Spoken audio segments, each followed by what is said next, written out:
Hola, ¿qué tal? Buenas noches, soy el profesor Hugo y entonces el día de hoy vamos a ver el tema de la Revolución Mexicana. Vamos a ver en primer lugar que la Revolución Mexicana la podemos dividir para su estudio en cuatro fases o etapas. Tenemos en primer lugar los antecedentes, que son lo que va a marcar el inicio de esta revolución. La etapa maderista, que va a tener como protagonista pues a Francisco y Madero en un primer momento. La etapa constitucionalista, que va a venir después de la anterior y cuyo protagonista va a ser Venustiano Carranza.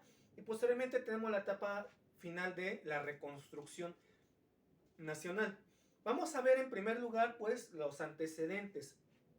Tenemos por ejemplo la dictadura porfirista. Recuerden que Porfirio Díaz se había perpetuado en el poder y entonces no había partido de oposición, no había elecciones libres y por tanto no había una democracia efectiva.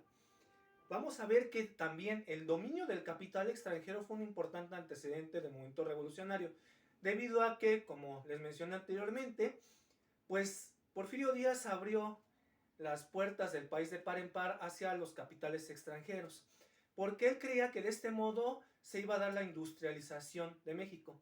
Si bien hubo crecimiento económico muy importante en esta etapa, vamos a ver que los sectores estratégicos de la economía nacional estuvieron bajo el dominio predominante de los capitales extranjeros, como son los ferrocarriles, la minería y el petróleo.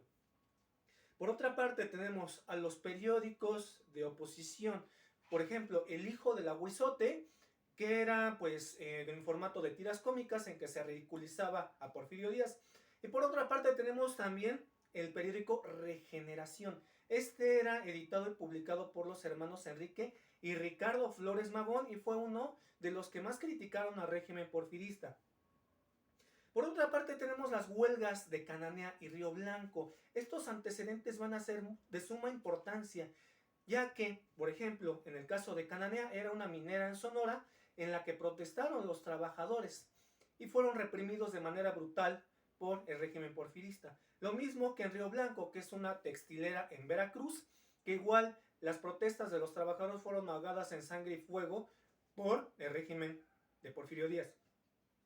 Por otra parte, vamos a tener uno de los hechos más importantes que enmarcan los antecedentes de la revolución, que va a ser la entrevista Díaz-Creelman. En el año de 1908, Porfirio Díaz le otorga una entrevista al periodista estadounidense James Creelman, en la que, entre otras cosas, le dice que ya ve a México maduro para la democracia, que ya no se va a presentar a las elecciones presidenciales de 1910 como candidato y que ya ve con buenos ojos el surgimiento de movimientos y partidos de oposición. Esto va a ser clave porque la entrevista a Díaz-Creelman va a alentar precisamente el surgimiento de estos partidos y movimientos de oposición. Entre ellos, pues había un joven hacendado de Coahuila, Francisco I. Madero, quien va a ser uno de quienes le toman la palabra a Porfirio Díaz después de esta entrevista a Díaz-Creelman. Madero entonces va a empezar una campaña presidencial a lo largo y ancho del país, algo que era novedoso en aquella época. Entonces, estando Madero en la ciudad de Monterrey haciendo su campaña, que por cierto ya estaba ganando muchos simpatizantes, el régimen porfirista se da cuenta de que pues Madero representa un peligro para su reelección y entonces manda a apresar a Francisco y Madero, quien termina en la cárcel en San Luis Potosí. Entonces Madero escapa de la cárcel en San Luis, va hacia San Antonio, Texas, y ahí se refugia en Estados Unidos junto con otros exiliados del partido que ya había llegado a conformar, que es el partido antireeleccionista, que lo postuló como su candidato a la presidencia de la República. Entonces, estando en esta ciudad de San Antonio junto con otros exiliados de este partido, pues se elabora lo que se conoce como el Plan de San Luis.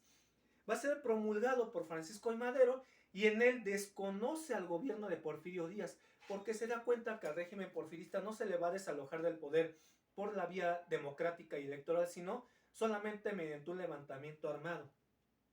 En este plan, Madero convoca a un levantamiento armado para derrocar al régimen porfirista a partir del día 20 de noviembre de 1910, mediante el lema sufragio efectivo, no reelección.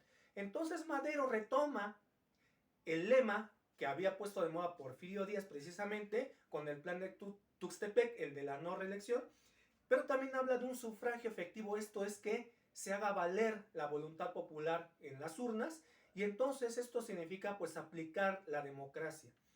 Vamos a ver también que uno de los acontecimientos que más influyeron en el surgimiento del movimiento obrero mexicano, además de la grave represión que se dio en las huelgas de Cananea y Río Blanco, fue la actividad de algunos anarquistas españoles que ya tenían experiencia en la formación de sindicatos y por tanto digamos que asesoraron al movimiento obrero mexicano para la formación de los mismos y para la lucha contra pues, el régimen. Vamos a ver que, como les decía, a través de este periódico Regeneración, los hermanos Flores Magón se oponen a la dictadura porfirista y ello les valió ser encarcelados, ser exiliados en varias ocasiones. Vamos a ver también que el Partido Liberal Mexicano, uno de estos partidos que surgen a partir de esta entrevista de Askelman, va a ser encabezado por Ricardo Flores Magón precisamente. Vamos a ver la cronología de algunos hechos destacados. Por ejemplo, el 20 de noviembre de 1910 pues se inicia como tal el movimiento revolucionario contra el régimen porfirista. En poco tiempo vamos a ver que si bien surgió en un primer lugar este movimiento como células dispersas, rebeldes, se fue extendiendo por todo el país y esta serie de movimientos sumados, pues digamos que conforman lo que conocemos como Revolución Mexicana. En poco tiempo vamos a ver que Francisco Villa, Pascual Orozco y un viejo conocido de todos nosotros, Giuseppe Garibaldi, pues logran tomar Ciudad Juárez, Chihuahua, y entonces es cuando el régimen porfirista se da cuenta de que está a punto de llegar a su fin. Entonces, el 21 de mayo de 1911, Porfirio Díaz firma con los revolucionarios los llamados Tratados de Ciudad Juárez, con los que Porfirio Díaz renuncia a la presidencia, Ramón Corral, que era su compañero de fórmula, renuncia a la vicepresidencia, y entonces Díaz sale del país. Por tanto, vamos a ver que se van a celebrar nuevas elecciones presidenciales en las que esta vez resulta triunfador de manera arrolladora Francisco I. Madero, quien asume la presidencia de la República el 6 de noviembre de 1911. Vamos a ver que, si recuerdan, el Plan de San Luis contenía pues algunos postulados agrarios y por ello fue apoyado por los zapatistas, comandados precisamente por Emiliano Zapata. Pero ante el hecho de que Zapata considera que Madero no estaba cumpliendo con este reparto agrario contenido en el Plan de San Luis y por el cual habían apoyado su movimiento, entonces Zapata esta vez va a estar en contra de Madero y lanza el conocido como Plan de Ayala el 25 de noviembre de 1911. Zapata entonces desconoce al gobierno de Francisco I. Madero y proclama la devolución de tierras y aguas a quienes hubieran sido despojados de ellas y la formación de ejidos y campos de cultivo. Vamos a ver que uno de los más graves errores que cometió Madero fue dejar intacto el régimen porfirista, porque había muchos porfiristas todavía insertados en su gobierno. Entonces vamos a ver que se pusieron de acuerdo, por ejemplo, Félix Díaz, que era sobrino de Porfirio, el general Bernardo Reyes, Manuel Mondragón, junto con el embajador estadounidense en México, Henry Lane Wilson, quienes se reúnen en la embajada americana en México y entonces planean una revuelta, un golpe de estado en contra de Madero para deshacerse de él. Vamos a ver entonces que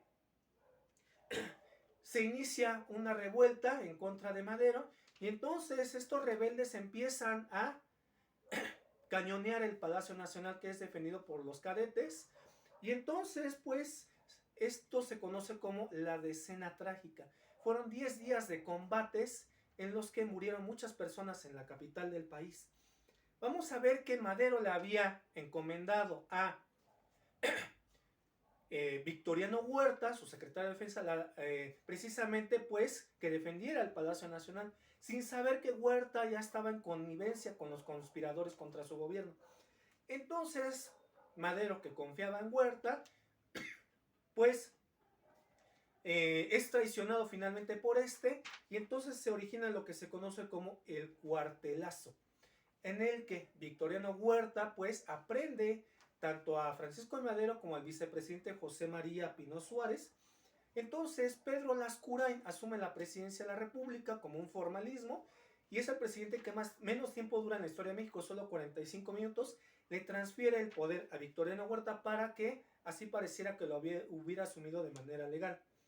Vamos a ver entonces que Victoriano Huerta se hace del poder y por tanto vamos a ver que el 23 de febrero de 1913 el presidente Francisco I. Madero y el vicepresidente José María Pino Suárez son asesinados y entonces Huerta es un usurpador en el gobierno y se convierte en un dictador, ya que vamos a ver que quienes lo criticaban, como por ejemplo el senador Belisario Domínguez y diputados como Ángel Gurrión, que lo criticaron desde el Congreso, son mandados a asesinar por Victoriano Huerta. Y entonces con eso terminamos esta primera etapa de los antecedentes y la etapa maderista de la revolución. En el próximo video vamos a tratar la etapa constitucionalista. Muchas gracias por su atención.